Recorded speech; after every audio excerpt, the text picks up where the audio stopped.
Salomón amaba al Señor y cumplía los estatutos ordenados por su padre David, pero también ofrecía sacrificios y quemaba incienso al Señor en los altares de los montes. Salomón acostumbraba a ofrecer sus sacrificios en Gabaón porque era el altar principal y allí ofrecía 1000 holocaustos. Pero una noche en que Salomón dormía en Gabaón, el Señor se le apareció en sueños y le dijo: pídeme lo que quieras, que yo te conceda. Entonces Salomón dijo: tu misericordia siempre acompañó a tu siervo, mi padre David, porque se condujo delante de ti con sinceridad y fue un hombre justo y te entregó su corazón. Tú has sido misericordioso con él porque le has concedido que un hijo ocupe su trono, como hoy podemos verlo. Ahora, Señor y Dios mío, tú me has puesto en el trono que ocupó mi padre David. Reconozco que soy muy joven y que muchas veces no sé qué hacer. Este siervo tuyo se halla en medio del pueblo que tú escogiste, que es tan numeroso que es imposible contarlo. Yo te pido que me des un corazón con mucho entendimiento para gobernar a tu pueblo y para discernir entre lo bueno y lo malo, porque ¿quién es capaz de gobernar a este pueblo tan grande? Al Señor le agradó la petición de Salomón. Entonces le dijo: puesto que me has pedido esto y no una larga vida ni muchas riquezas, ni tampoco pediste vengarte de tus enemigos, sino que pediste inteligencia para saber escuchar, voy a hacer lo que me has pedido. Voy a darte un corazón sabio y sensible, como nadie lo ha tenido antes ni lo tendrá después de ti. Además voy a darte todas las cosas que no me pediste, muchas riquezas y fama, a tal grado que mientras vivas no habrá ningún otro rey como tú. Y si caminas por mis sendas y cumples mis estatutos y mandamientos como lo hizo David tu padre, yo te concederé una larga vida. Hasta acá nada más, podemos tomar asiento. La historia de Salomón puede ser graficada con una moneda, ¿no? Elegí esa imagen para empezar esta mañana. ¿Por qué? Por el hecho de tener dos lados, dos caras, ¿no? Por así decirlo. Se puede aprender de sus virtudes como de sus errores. Uno mira la historia de Salomón, y lo invito a que esta semana esté repasando en Reyes o en Crónicas su historia, y se va a encontrar con un hombre del que puede aprender de sus virtudes y de sus errores. Se puede aprender de su sabiduría al comenzar su reinado, o también puedo aprender de esa parte que, como decía recién, nos deja un sabor amargo de su historia, que es el final de su vida, en donde él va a terminar completamente alejado de Dios. ¿Cómo accede Salomón al trono de Israel? Bueno, va a ser el tercer rey de la historia. Usted recuerda que está Saúl, después está David, su padre, y él va a llegar al trono para suceder a David. No le hubiese tocado a Salomón el reino por una cuestión hereditaria, no era él quien correspondía en la línea sucesoria. Había hermanos mayores que ya habían fallecido y había un hermano, un medio hermano llamado Adonías, esto está contado en el primer capítulo del libro de Reyes, que va a querer acceder al poder, al trono, y con el que él va a tener un problema, un altercado, ¿no?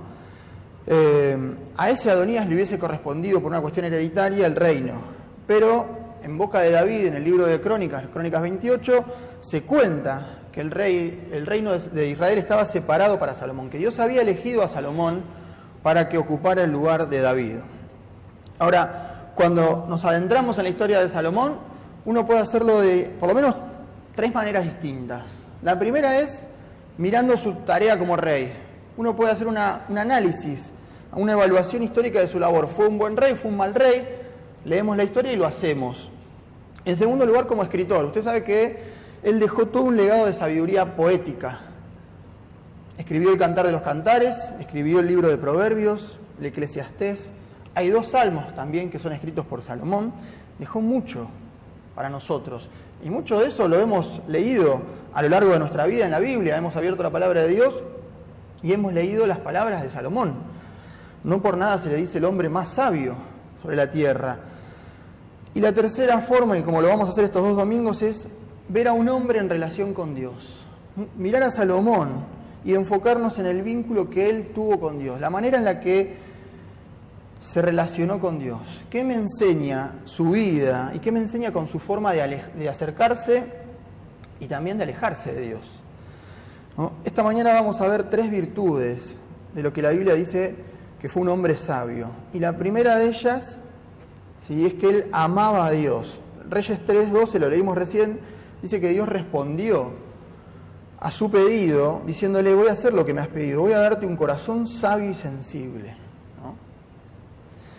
La primera virtud es que él ama a Dios, y creo que es la primera gran virtud que uno puede encontrar en Salomón. Yo pensaba esta mañana y decía, y me gustaría que pensemos juntos, ¿qué significa amar a alguien? ¿No? Y que piense usted realmente el peso que conlleva la afirmación de yo amo a tal persona. El esfuerzo, la dedicación, el sacrificio que debo mostrar, el interés que debo mostrar en pos de esa persona, lo que muchas veces tengo que postergar personalmente en pos del otro, ¿no? Y eso trasladarlo a Dios. Salomón amaba a Dios. Ahora, yo voy a mencionar a continuación una serie de cosas de las que siempre hablamos y que todos sabemos, ¿no? Que amar a Dios no es solamente venir a la iglesia. Uno no puede decir que ama a Dios porque viene a la iglesia. Amar a Dios no es solamente decir amén o decirle a un hermano que Dios te bendiga. No es traer mi Biblia, no es solamente traer mi Biblia. No es venir los domingos a la iglesia, ¿no? Cosas que muchas veces mencionamos. Ahora usted me pregunta, pero una persona que ama a Dios no tiene que... Sí, tiene que tener todo esto, ¿sí? Pero que tenga estas cosas no significa que ese amor sea real, ¿no? Yo hoy, esta mañana, ¿no? Me pongo como ejemplo. Yo esta mañana hice todo eso. Vine a la iglesia, traje mi Biblia, saludé a algún hermano deseándole la bendición, canté canciones cristianas. Ahora yo me pregunto, ¿esto me hace a mí me convierte en una persona que ama realmente a Dios solamente por haber hecho eso? No alcanza, ¿no? Amar a Dios es el resultado de algo que pasa interiormente adentro nuestro, de haber entregado el corazón a Cristo, y obviamente todo esto que mencionamos recién tiene que ser consecuencia de esto primero. Yo me pregunto, ¿no? Y quiero trasladar esta pregunta a todos nosotros, si estamos amando a Dios de la manera en la que Él nos amó a nosotros. Ayer releía Juan 3:16, un pasaje que todos conocemos, ¿no? De tal manera amó Dios al mundo, que ha dado a su Hijo unigénito, para que todo aquel que en Él crea no se pierda, sino que tenga vida eterna. Dios entregó a su único Hijo por amor de cada uno de nosotros. ¿Estoy yo amando a Dios de la manera en la que Él me amó? Recién cantábamos, su amor es real. Y uno puede comprobar en cada una de sus vidas, ¿no? A nivel personal, que el amor que Dios siente por mí es real. Y lo veo todos los días. Ahora, ¿de qué manera estoy amando yo a Dios? ¿Es un amor real? ¿Es un amor verdadero? ¿O es un amor que está transitado por la rutina de lo cotidiano, de venir siempre, de hacer siempre lo mismo y que conforme pasen los años, ese amor se va convirtiendo en algo automático? Dice la palabra de Dios en el primer versículo que leímos del capítulo 3 de Reyes, 3:3, que Salomón amaba al Señor, ¿no? Yo pensaba en ese detalle. Dios quiso, no es un detalle menor, que eso quedase registrado. Que nosotros hoy leamos que Salomón amaba a Dios. Y ese amor es, en primer lugar, una devolución del amor que Dios sintió por Salomón. Claudio el domingo pasado hablaba de ese momento en que su padre de Salomón, David, tiene una relación prohibida con Betsabé. Y producto de esa relación van a nacer un hijo que va a terminar muriendo. ¿Se acuerda? Y entonces, si vamos a ese momento histórico en el segundo libro de Samuel, dice que después de eso que había pasado, que ese hijo muere, David consoló a Betsabé, su mujer, fue a visitarla, se unió a ella y ella dio a luz un hijo, al que David llamó Salomón. Y ese pasaje va a terminar diciendo que el Señor, que Dios amó a ese niño. Y no solamente lo amó desde el momento en que nació a Salomón, sino que por medio del profeta Natán le hizo saber a David que lo amaba, que amaba a Salomón. Entonces uno dice, bueno, Salomón amaba a Dios, pero Dios primero lo había amado a él. Algo que me parece interesante señalar de Salomón, ¿no? Todos sabemos que él llegó a ser un hombre sabio, rico, uno de los reyes más majestuosos, cuenta la Biblia, de la historia, grande en la historia. Pero creo que su mayor virtud al comienzo, en este momento en el que leímos este pasaje, su mayor virtud era que amaba a Dios. Es decir, en este momento, era un joven de unos 18, 20 años aproximadamente, que estaba accediendo al trono de David. En ese momento, al inicio de su reinado, no era ni el rey más rico y poderoso de la historia, ni el hombre más sabio sobre la tierra. Simplemente era un joven que estaba sucediendo a su padre en el trono. Y su mayor capital era el amor que sentía por Dios. Todavía no tenía las riquezas que Dios le promete. Todavía no tenía esa sabiduría. Su mayor capital era el amor que sentía por Dios. Y creo que ese es el mayor capital que un cristiano debiera tener o debiera aspirar a tener, ¿no? Que nuestro amor por Dios cada día crezca un poco más. Que conforme pasen los años me convierta en un cristiano que fue avanzando y que ese amor no quedó ahí estancado, inerte, sino que Dios pueda mirarnos y decir, me seguís amando como al principio. Y que no pase como cuenta el Apocalipsis en ese mensaje a la iglesia de Éfeso, donde le va a decir, tengo contra ti que has abandonado tu primer amor. Uno tiene que mirar para atrás. ¿Hace cuánto tiempo que soy cristiano? ¿Cómo está mi relación con Dios? ¿Cómo está ese vínculo? ¿Cómo está ese amor? ¿Es un amor real el que siento por Dios? El comentarista Matthew Henry destaca que en la versión caldea se dice de Salomón que amaba el culto a Jehová, ¿no? Salomón amaba el culto a Jehová. Si uno va al diccionario y busca la definición de culto, dice lo siguiente, es el homenaje externo de respeto y amor que el cristiano tributa a Dios. Es todo lo que venimos a hacer cada domingo a la iglesia. Todo ese homenaje de amor, de respeto que tributamos a Dios cada semana. Decíamos la primera virtud de Salomón entonces es que él ama a Dios. Si nosotros queremos sentir ese amor, si amamos a Dios, debiéramos también amar su culto, ¿no? Todo este momento donde tributamos nuestro amor y nuestra adoración a Él. Y eso se traduce en tres cosas, por lo menos tres cosas prácticas. La primera es que nos gusta oírlo, ¿no? Aquella persona que ama realmente a Dios, le gusta oír lo que Dios tiene para decir, por más que muchas veces no coincida con nuestro propio criterio. Dios nos habla a todos, ¿no? Pero no lo hace místicamente, no lo hace por medio de un sueño, una revelación, que va a elegir una persona. Eso ya no sucede más, sucedió en un momento determinado y hoy el Señor dejó su palabra, nos habla con su palabra. La pregunta es si estoy dispuesto a escucharlo, si estoy dispuesto a abrirla, a leerla y encontrar entonces las respuestas a nuestros interrogantes. Creo que el amar a Dios se refleja en oírlo y en cumplir lo que nos ha comunicado, que es su palabra, en obedecer su palabra. Pensaba esta semana en los jóvenes con los que trato la mayor parte del año. Muchas veces, y cada vez más, se ve mucha falta de respeto hoy de la juventud en general, no estoy hablando de los jóvenes cristianos, de la juventud hacia los padres. Es un vínculo que cada vez es más difícil. Yo soy joven, ¿no? Y quiero encontrar qué es lo que Dios dice para mí, una respuesta para mi vida. Abro la Biblia. Entonces voy a encontrar, por ejemplo, en la carta a los Efesios, Pablo dice, honra a tu padre y a tu madre. Tengo que honrar a mi padre y a mi madre, es el primer mandamiento, dice Pablo. No tengo fricción, hay fricción en la relación entre padres e hijos, muchas veces. Si yo soy un joven cristiano y quiero cumplir, oír lo que dice la palabra de Dios y obedecerla, bueno, ahí está la guía. ¿No? Pensaba también en los matrimonios. Vemos, lamentablemente, cada vez más casos de falta de amor y de honra por el matrimonio. Hemos visto en el último tiempo cómo el matrimonio, que es una institución sagrada para Dios, se ha hecho descartable, desechable completamente. No vale nada, ¿no? Y Pablo también habla en la carta a los Efesios y dice, las casadas honren a sus propios esposos como honran al Señor. Y va a decir, esposos, amen a sus esposas así como Cristo amó a la iglesia y se entregó por ella. Entonces uno se da cuenta que si yo amo verdaderamente a Dios, me gusta lo que Dios tiene para decirme, me gusta oír su palabra, tengo que buscar las respuestas que Él me da para mi vida. Ahora, la Biblia nos dice que Salomón no solamente amaba a Dios, sino que además, dice, andaba en los estatutos de su padre David. David antes de morir le había encargado que no abandonara el camino del Señor. Le había dicho, seguí en el camino, ¿no? Si yo amo a Dios realmente, tengo que andar en sus caminos. Y el Señor dijo en el Evangelio de Juan, si me aman, obedezcan mis mandamientos. Digo, todo tiene que ver con todo. En segundo lugar, dijimos primero nos gusta oírlo. En segundo lugar, nos gusta hablarle, ¿no? A mí me gustaría hacer algunas preguntas. ¿Te gusta hablar con Dios? ¿Les gusta hablar con Dios? ¿Sí?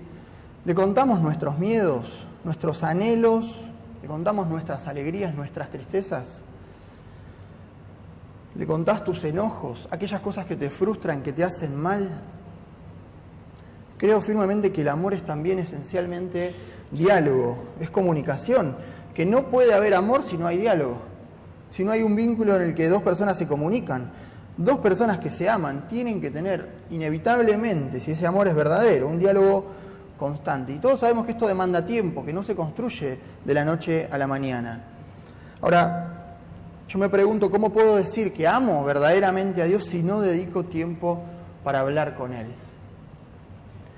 Si no dedicamos tiempo de calidad a orar, a hablar con Dios, es imposible que ese amor sea un amor verdadero. Obviamente vamos a decir, sí, yo amo a Dios porque son palabras y nadie va a hacer una evaluación sobre lo que nosotros digamos, pero realmente, si me analizo interiormente, si yo no dedico el tiempo para hablar con Dios, un tiempo verdadero, es imposible amarlo. Esto que voy a decir parte de mi propio autoanálisis, ¿no? Y creo que cada uno tiene que hacer el suyo propio. Creo que hoy en día dedicamos más tiempo a pasar con el teléfono, con el celular, que a hablar con Dios. Y eso lamentablemente habla mucho de quiénes somos como cristianos. Esto lo hago, insisto, como una autocrítica en cosas que tengo que mejorar. Hoy pasamos mucho más tiempo conectados de manera virtual que hablando con Dios. Dijimos, nos gusta oírlo, nos gusta hablarle y en tercer lugar, nos gusta tener comunión con Él. La primera carta de Juan dice, si decimos que tenemos comunión con Él y vivimos en tinieblas, estamos mintiendo y no practicamos la verdad. Pero si vivimos en la luz, así como Él está en la luz, tenemos comunión unos con otros. Y la sangre de Jesús, su Hijo, nos limpia de todo pecado. Lo que nos está diciendo Juan en su carta es, bueno, hay que tener comunión de manera vertical con Dios para después poder tener una comunión sana de manera horizontal con nuestros hermanos. Y amar a Dios, estamos hablando de esta primer virtud que mostró Salomón, significa también vivir en la luz, como dice Juan. Tener comunión con Él para tener una comunión correcta, sana, con mis hermanos en la fe. Nuestra vida va a mostrar quiénes somos, ¿sí? Su vida va a mostrar quién es cada uno de nosotros. Ahora, yo me pregunto, ¿de qué manera me vinculo, siguiendo lo que dice Juan en su carta, de qué manera me vinculo con mis hermanos en la fe? Y en esto no me refiero a los hermanos en la fe con los que yo tengo un vínculo, un aprecio, porque hay casi una relación de amistad también, ¿no? Porque obviamente con ellos voy a tener una mejor llegada. Me refiero con aquellos con los que por ahí solamente tengo el vínculo de ser un hermano en Cristo, ¿no? ¿De qué manera me vinculo con mi hermano en la fe? ¿Cómo lo trato? ¿Hay amor en mis palabras hacia mis hermanos? ¿En mis actitudes? ¿En mis pensamientos hacia ellos? ¿Hay amor? ¿Hay luz o hay oscuridad? Vivir en la luz, lo que nos está diciendo Juan, es vivir en la luz, es darle la espalda a todo lo que representa oscuridad en mi vida. Y muchas veces el vínculo que establezco con mis hermanos no es el que Dios espera que yo establezca como su hijo. Vivir en la luz es entonces darle la espalda a todo lo que representa oscuridad, y cualquier práctica de pecado debo abandonarla inmediatamente. Vuelvo a la pregunta, ¿amamos verdaderamente a Dios como Él lo espera? ¿Se preguntó alguna vez cómo espera Dios que usted lo ame? Yo creo que es para pensarlo, ¿no? Y nunca debemos olvidar que lo que le pasó a Salomón, esto de que Dios lo amó primero, es lo que también nos pasó a nosotros. La primera carta de Juan dice también, nosotros lo amamos a Él porque Él nos amó primero. Segunda virtud que encuentro en Salomón, y es para destacar, su humildad. Él está, decíamos, 18, 20 años, ¿no? A punto de encarar un desafío grandísimo, ser el rey posterior a David, con todo lo que eso implica, ¿no? Con todo lo que eso significa para él y para su corta edad. Y va a ser algo nuevo para él. Y siempre, todos sabemos que lo nuevo nos da temor, genera incertidumbre. No saber qué es lo que va a pasar detrás de esa puerta que se está por abrir, genera dudas, generan temores. Yo estoy seguro que Salomón tenía miedo, ¿no? Porque es lo que nos pasa a todos frente a lo nuevo. Estaba abriendo una puerta nueva en su vida. ¿Miedo a qué? A no saber cómo hacerlo. ¿Cómo es esto de ser rey si hasta hace poco tiempo todas las decisiones pasaban por mi padre? Y yo descansaba en ese respaldo que me daba saber que el gran rey David tomaba todas las decisiones del reino. Y ahora me toca a mí. La vida y Dios nos pone muchas veces frente a estos desafíos de atravesar nuevas puertas, ¿no? ¿Qué habrá detrás de esta nueva puerta que debo cruzar? Y es Dios quien lo había ubicado en esa nueva circunstancia. Y Dios nos ubica muchas veces frente a nuevas circunstancias totalmente inesperadas. Entonces, de repente comenzamos una nueva etapa en nuestra vida, en un aspecto laboral, en cuanto a lo que es el estudio. Comienzo una nueva etapa y no sé qué es lo que va a pasar. La vida y Dios nos ubica frente a una nueva puerta y de repente hay un nuevo escenario en cuanto a mi salud y de repente tengo que atravesar una enfermedad y no sé qué es lo que va a pasar. La vida y Dios nos ubica frente a nuevas puertas y de repente se presenta una nueva dinámica familiar y no sé qué es lo que va a pasar ahora. Dios lo había ubicado frente a esa nueva circunstancia a Salomón. Y no tengo que olvidar nunca que Él es Dios, es siempre dueño de nuestras circunstancias. Ahora, ante este panorama, ante el panorama en el que Salomón se encuentra, que tiene que abrir una nueva puerta que le genera temor, le genera dudas, hay dos caminos. Por un lado, la autosuficiencia, ¿no? Y puedo elegir transitar el camino de la autosuficiencia. Sí, bueno, yo tengo claro lo que debo hacer. No necesito consejos ni de Dios ni de nadie, ¿sí? Sé perfectamente lo que tengo que hacer, tengo todo bajo control. No quiero escuchar lo que el otro tiene para decirme. Y entonces comienzo a aislarme encerrándome en mi verdad y en mi criterio. Ese es un camino que uno puede transitar. El otro camino, y es el que decide transitar Salomón en esta etapa de su vida, es la humildad. Para reconocer que solo no puedo. Que hay veces que esas puertas que tengo que abrir generan, como decíamos, temor. Y que no sé qué es lo que va a pasar. Y a veces ese miedo nos paraliza. La humildad. Creo que la humildad es hoy, lamentablemente, una virtud menospreciada en la actualidad. Es una virtud menospreciada, completamente menospreciada, porque está emparentada con la falta de valor y la falta de personalidad. Entonces uno se encuentra en cualquier ámbito a una persona que es humilde y el resto lo va a considerar como una persona timorata, como alguien que no tiene carácter, que no puede imponer sus ideas, ¿no? Y nuestra sociedad nos lleva a confundir conceptos. Entonces vemos una persona que es humilde, que es respetuosa, un costado. No vale la pena, ¿no? Es confundir conceptos.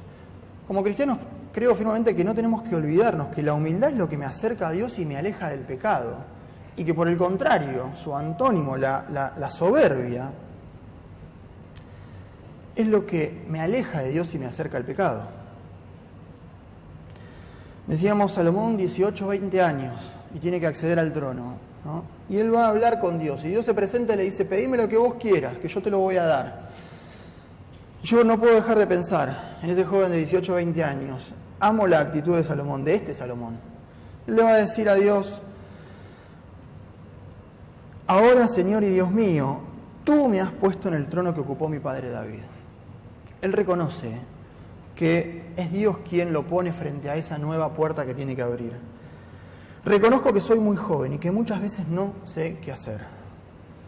Este siervo tuyo se halla en medio del pueblo que tú escogiste y que es tan numeroso que es imposible contarlo. Dice, reconozco que soy muy joven y que muchas veces no sé qué hacer. Eso es humildad, ¿no? Decir, Señor, ante este desafío, ante esta nueva puerta, reconozco que solo no puedo, que no sé todas las respuestas, que no sé cómo hacerlo y que necesito de toda la ayuda que estés dispuesto a darme. Salomón está encarando su gran desafío.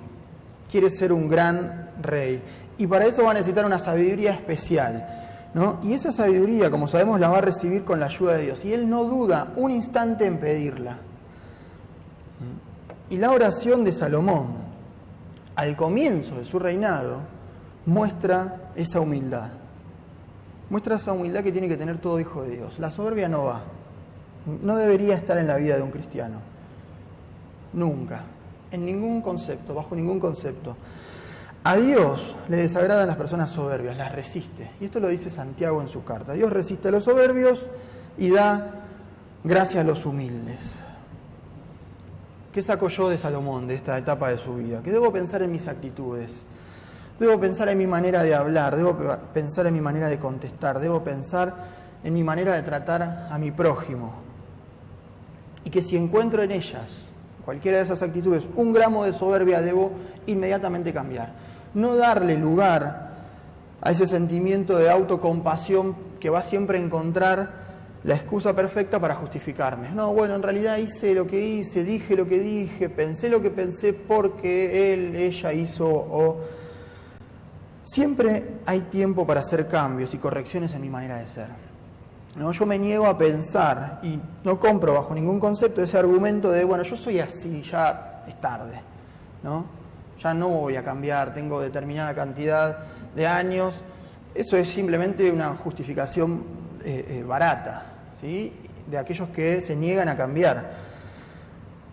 Salomón escribió los Proverbios, decíamos hoy, ¿no? Un libro hermosísimo que nos enseña tantas cosas, que a veces uno lee un capítulo y no sabe con qué quedarse porque tiene tantas cosas para aprender. Y él con mucho criterio dijo en uno de esos proverbios, antes del quebrantamiento es la soberbia, y antes de la caída la altivez de espíritu.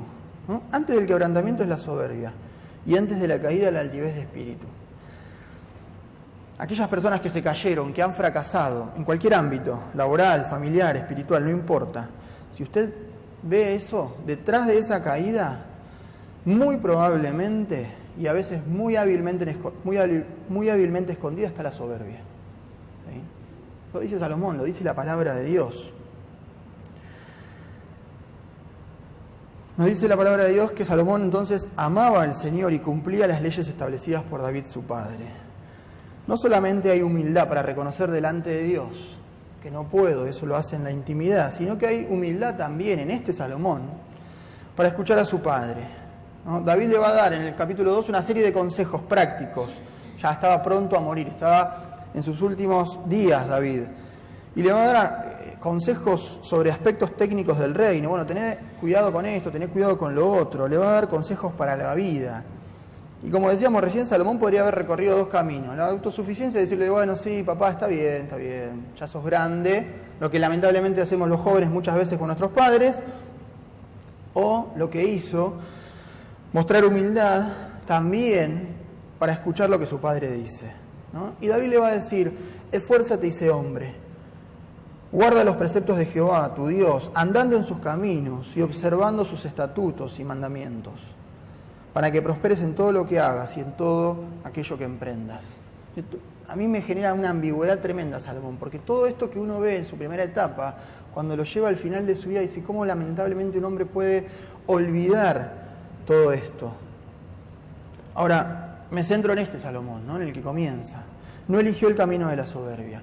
Su virtud, la virtud de Salomón, la humildad, radica también en que él sabe escuchar a su padre. Decidió inclinarse en la humildad para comenzar su reinado, y uno ve que comienza un reinado de manera positiva. Tercera virtud de Salomón, el deseo, el ferviente deseo, anhelo de tener un corazón sabio para discernir entre lo bueno y lo malo. ¿Sí?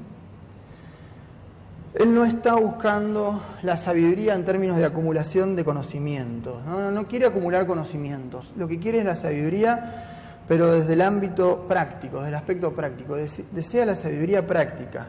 Ahora, ¿por qué pide esto? Como decíamos, para discernir, para elegir entre lo bueno y lo malo. Esto es lo bueno, esto es lo malo, me voy a quedar con lo bueno. Salomón es consciente de la responsabilidad que tenía por delante, de que va a tener que decidir con sabiduría, con inteligencia, para que su reinado camine bien. Creo, sin embargo, que lo que más lo hace un personaje a tener presente hoy es la lucidez con sus jóvenes 20 años para poner la mirada y el corazón en las cosas importantes. ¿Sí? Es la lucidez para poner la mirada y el corazón en lo más importante, en lo trascendente. Él podría haber pedido cualquier cosa. Dios le dice, pedime lo que vos quieras. ¿Qué pediría usted si Dios viene y le dice esto? Obviamente después de leer Salomón pide sabiduría, pero ¿qué pediría? Qué difícil, ¿no? Esa decisión. Dios no le pone condiciones. Le dice, pedime lo que vos quieras. Podría haber pedido cualquier cosa, pero pidió sabiduría. Y ese pedido de sabiduría Dios se lo hace saber, es agradable a oídos de Dios, ¿no? La respuesta de Salomón fue agradable a Dios. La respuesta de Salomón, la oración de Salomón cayó bien a los oídos de Dios. Dice, porque has demandado esto, ¿no? Agradó delante del Señor que Salomón pidiese esto. Y porque le dijo Dios, porque has demandado esto y no pediste para ti muchos días, No fijó su mirada en lo terrenal, en el tiempo que vamos a pasar en la tierra. No pediste para ti riquezas en lo material, no pediste la vida de tus enemigos, sino que demandaste para ti inteligencia para oír juicio. Te he dado un corazón sabio y entendido. Pensaba en esto, en la cantidad de decisiones que tomamos diariamente. Decisiones de que van desde lo más básico y elemental, con qué ropa me voy a poner, hasta decisiones que son trascendentales para nuestro futuro y para el futuro de nuestra familia. ¿Dónde voy a trabajar? ¿Dónde voy a vivir? ¿Qué camino voy a seguir en la vida? ¿Qué ejemplo le voy a dejar a mis hijos? Cantidad de decisiones que tomamos diariamente, a veces sin pensarlas. Cada día enfrentamos a un mundo que atenta contra los principios de Dios. Esto lo vemos todos los días. Usted prende la tele, escucha la radio, ve las redes sociales. Un mundo que atenta contra los principios de Dios. Un mundo que intentará ejercer cada vez una influencia más fuerte sobre nuestras decisiones. Y sobre las decisiones de nuestros hijos mucho más también. Ya desde el colegio, lamentablemente. Nos enfrentamos a un mundo que intentará derribar todas nuestras convicciones cristianas. Todo aquello que usted aprendió desde chico o desde grande acerca de Dios. El mundo va a ir en contra de eso. Y se va a meter en nuestra toma de decisiones. Va a ejercer una influencia fuertemente sobre la toma de decisiones nuestras. Es por eso que me parece valiosa la historia de Salomón. Nosotros también necesitamos de esa sabiduría que da Dios, que solamente encontramos en Dios para tomar decisiones inteligentes en nuestra vida. Y es lo que Salomón le pide a Dios. Quiero que me des un corazón con mucho entendimiento para discernir entre lo bueno y lo malo. Todos nos vamos a enfrentar a la decisión de saber si esto es bueno o esto es malo en mi vida. Yo me pregunto, ¿por qué si sabemos que es malo muchas veces caemos en eso? El pedido de Salomón es un pedido que no tiene nada de egoísmo. Si usted lo analiza, ¿no? Si lo encapsula la oración de Salomón y la mira, es una oración que no tiene nada de egoísmo. No pide nada para él, no pide nada para su beneficio personal. Ni siquiera lo pide como en última instancia, bueno, Dios, te pido también que te acuerdes de mí. No pide nada para él. Él entiende que como un siervo de Dios su pedido debe estar orientado hacia el pueblo, ¿no? Y yo creo que Dios respeta a la persona que le pide lo que puede utilizar en servicio de otras personas. Y no me refiero al servicio dentro de la iglesia. Dios respeta a la persona que le pide lo que puede utilizar en servicio de otros. Yo me pregunto, ¿por qué cosas estoy orando cada día? ¿Por qué cosas estamos orando? ¿Cuál es la intención detrás de mis oraciones? ¿Cuál es la intención de mis oraciones? ¿Se preguntó alguna vez si le agrada a Dios mi actitud, su actitud cuando ora a Él? Dice la Biblia que cuando Dios escuchó la oración de Salomón, le agradó lo que había escuchado. ¿Le agrada a Dios la forma en la que pedimos? Lamentablemente hay oraciones que son puramente egoístas y que desagradan a Dios cuando Dios las escucha. Santiago nos enseña también en su carta, en el capítulo 4, acerca de la forma en la que pedimos. Dice, cuando piden algo, no lo reciben porque piden con malas intenciones. Lo piden con malas intenciones para gastarlo en sus propios placeres. Dios recompensó la oración de Salomón dando esa sabiduría, pero además le concedió las otras cosas que él no había pedido. Dice que le concedió riqueza, fama, gloria, ¿no? Y pienso en la enseñanza de Jesús en el Sermón del Monte: buscad primeramente el reino de Dios y su justicia, y todo lo demás vendrá por añadidura. Lo más importante a la hora de hablar con Dios es nuestra actitud. Una oración llena de humildad y de pedidos hechos con sabiduría nunca van a desagradar a Dios. Una oración acertada recibe siempre una respuesta acertada.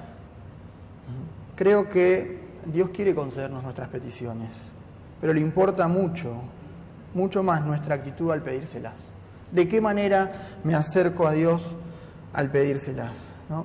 La vida está llena de sorpresas, todos sabemos esto, ¿no? Y cuando nos acercamos a Dios con la actitud correcta, y cuando nuestra vida refleja esa misma actitud, esa humildad al acercarnos a Él, es cuando Dios nos sorprende con sus bendiciones. Bendiciones que nos dan gozo, que nos dan alegría, que nos permiten servir al prójimo. Creo que nunca debemos pensar en las bendiciones de Dios única y exclusivamente como riquezas económicas. Es un error pensarlo de esa manera, pensar que Dios me ha bendecido solamente y exclusivamente si me ha dado algo en términos económicos. No debo hacer nunca esa única asociación. Es un error hacerlo. Las cosas más valiosas en la vida no tienen un valor monetario. No tienen un valor monetario. Si usted se pone a pensar, la familia que Dios nos dio es una bendición. ¿Acostumbra a dar gracias por la familia que tenemos? Y si hoy tiene a un familiar suyo cerca, sienta que está siendo bendecido por Dios. El matrimonio es una bendición. Dele gracias a Dios por su esposo, por su esposa. Los amigos genuinos que la vida pone delante, que Dios nos ha puesto ahí al lado para ayudarnos en determinados momentos de nuestra vida, son una bendición. Los hermanos en la fe que nos acompañan en las buenas y en las malas circunstancias son una bendición. Aquel hermano que nota mi ausencia un día que no estoy y me manda un mensaje y me hace saber que le importo, que quiere saber de mí, que se acuerda, ese hermano es una bendición. A veces nos vamos detrás del brillo del mundo, ¿no? Y nos olvidamos que Dios nos está bendiciendo de muchas maneras que no valoramos. Todas bendiciones que no pueden medirse en términos económicos. Para terminar y como conclusión, las 3 virtudes que vimos de Salomón, el amor a Dios, la humildad y un corazón sabio para elegir bien, son virtudes que no son adquiridas de manera absoluta, permanente y para siempre. Usted lo sabe si leyó toda la historia de Salomón. Son virtudes y son actitudes que deben ser revalidadas diariamente por un cristiano, ¿no? Fueron virtudes, sí, amó a Dios, fue humilde y pidió un corazón sabio. Fueron virtudes que sobresalieron en un momento de la vida de Salomón. Pero ser cristiano, ser un cristiano fiel, amar a Dios verdaderamente, es mucho más que un momento. Es mucho más que un simple momento detenido en el tiempo. Se trata de ser consistente, se trata de ser permanente, de permanecer en Dios, de buscarlo a Él cada día para seguir sus pasos. Para terminar, dijo el Señor Jesús en el Evangelio de Juan, si permanecen en mí y mis palabras permanecen en ustedes, pidan todo lo que quieran y se les concederá. Es mi deseo que esta mañana vayamos a casa, volvamos a nuestro hogar y pidamos que el Señor nos conceda una actitud humilde, un corazón sabio para decidir amar a Dios cada día.